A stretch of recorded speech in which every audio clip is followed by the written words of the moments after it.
एक बहुत गरीब किसान था। वह अपनी बेटी के साथ एक छोटी सी झोंपड़ी में रहता था।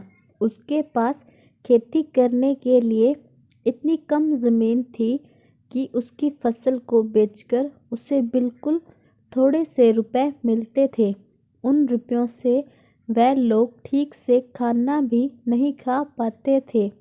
वह राजा के पास अपनी समस्या लेकर आया। राजा दयालु थे। उन्होंने किसान को अपनी ज़मीन में से कुछ ज़मीन दे दी खेती करने के लिए। उन्होंने कहा, यह ज़मीन तो हमारी ही रहेगी, लेकिन उस पर उगने वाली फसल तुम्हारी होगी। किसान ने राजा को बहुत बहुत धन्यवाद दिया।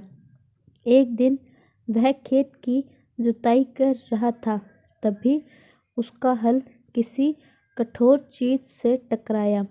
उसने वहाँ खोदकर देखा तो उसे सोने की एक औंखली मिली। किसान ईमानदार था।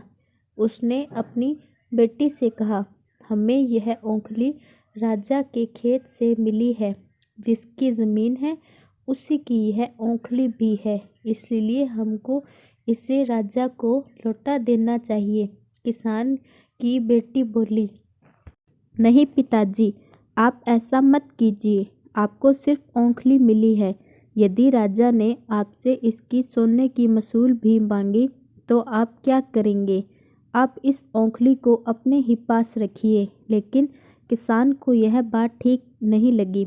वह बोला, जो चीज़ हमें मिली ही नहीं वह मांगने का राजा को कोई अधिकार नहीं। वह राजा के पास औंखली लेकर पहुंचा। लेकिन दरबार में ठीक वैसा ही हुआ जैसा कि किसान की बेटी ने सोचा था। राजा ने सोचा कि किसान ने लालचवश मूसल अपने पास रख ली। किसान बेचारा सोने की मूसल कहाँ से ला कर देता। नतीजा यह हुआ कि किसान को जेल में डाल दिया गया। जेल में न उसे ढंग से खाना मिलता था न पानी। किसान को ऐसी गलती की सज़ा दी गई थी जो उसने की ही नहीं थी।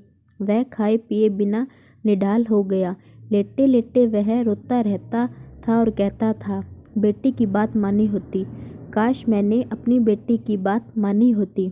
एक दिन राजा ने उसे ऐसा कहते हुए सुन लिया।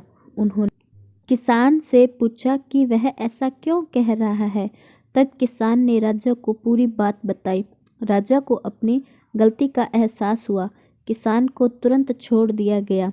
किसान की बेटी को राजा ने दरबार में बुलाया। उससे बातें करने के बाद राजा को पता चल गया कि वह कितनी बुद्धिमान है। किसान की बेटी को राज्य के खजाने का मंत्री बना दिया गया। उन्हें रहने के लिए घर और सभी सुख सुविधाएं दी गई। किसान और उसकी बेटी सदा सुख से रहे। किसान को थोड़ा कष्ट जरूर झेलना पड़ा, लेकिन अंत में जीत सच्चाई की हुई।